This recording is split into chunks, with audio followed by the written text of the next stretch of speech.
ओम नमः शिवाय। हर हर महादेव। जब पार्वती की माताजी मैना भगवान शिव से पार्वती का विवाह करने के लिए राजी हो गई, भगवान विष्णु के समझाने पर उन्होंने अपना दुख और शोक त्याग कर दिया।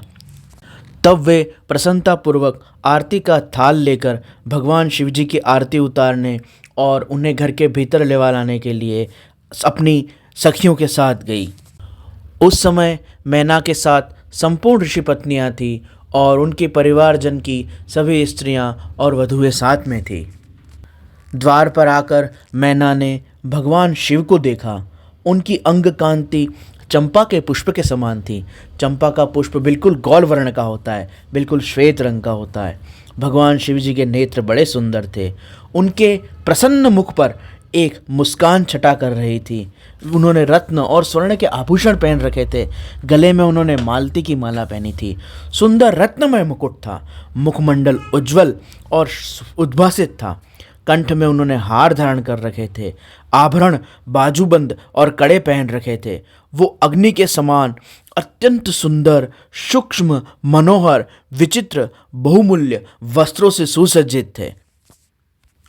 उन्होंने अपने हाथ में रत्न का बना हुआ दर्पण धारण कर रखा था। वो बहुत मनोहर दिख रहे थे। उनकी प्रभा से चारों ओर का प्रदेश आच्छादित हो गया था। वह अत्यंत तरुण, परम सुंदर, आभरणों से भूषित और सुशोभित थे।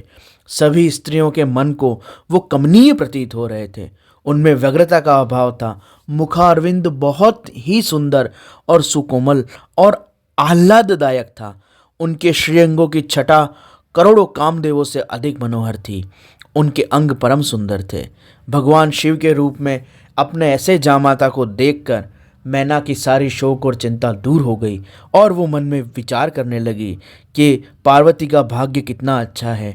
हिमवान और मेरा, हमारे संपूर्ण कुल का कितना बड़ा सौभाग्य है। हम कृतार्थ हो गए जो ऐसे सुंदर भगवान शिव ने हमारी बेटी पार्वती को वरदान दिया और विवाह के लिए स्वीकार किया। अपने दामाद की ऐसी सुंदर शोभा को देखकर वह आनंद अनुभव करने लगी।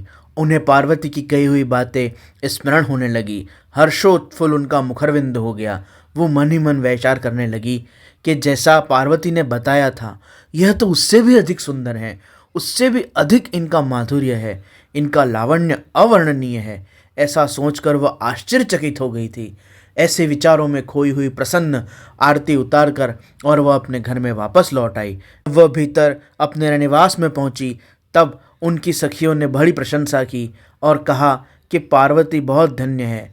कुछ कन्याएं कहने लगी कि पार्वती साक्षात भगवती भवानी है। हमने तो कभी ऐसा वर नहीं देखा और कभी ध्यान में भी ऐसे सुंदर रूप को हमने अनुभव नहीं किया। इन्होंने पार्वती को स्वीकार किया, वह साक्षात भगवती ही हैं। भगवान शंकर का वह रूप देखकर सभी देवता भी हर्ष से खेल उठे। अप्सराएं नृत्य करने लगी, गंधर्व उनके गीत गाने लगे और विभिन्न बाजे बजाने वाले मधुर ध्वनि से अपनी कलाएं दिखाकर अद्भुत सुर, संगीत और वाद्य यंत्र बजाने लगे।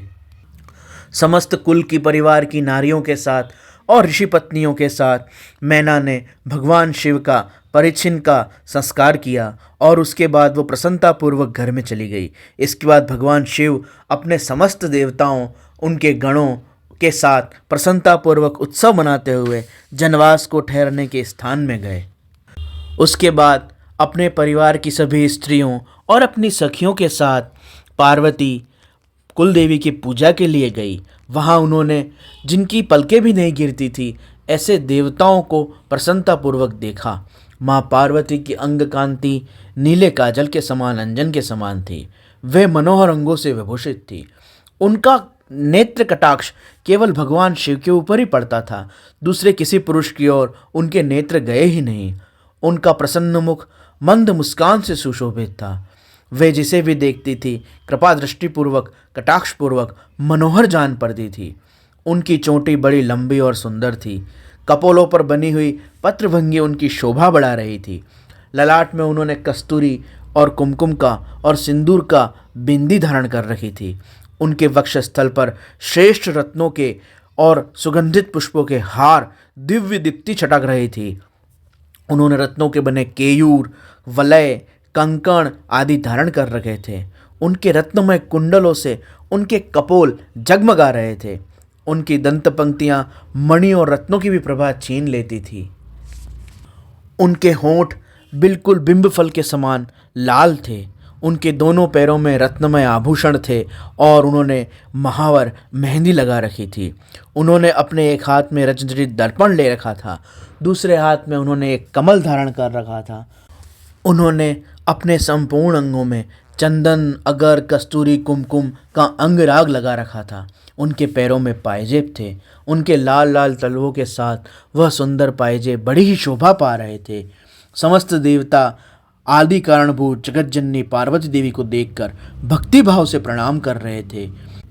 उसी समय भगवान शिव ने भी माता पार्वती को प्रसन्नता से देखा और जब उन्हें सती की सी आकृति दिखाई दी तो उन्होंने विरह वेदना का त्याग कर दिया। भगवान शिव अपने नेत्र लगाकर सब कुछ भूलकर और माँ पार्वती को देखने लगे। उनके अंगों में रोमांच था।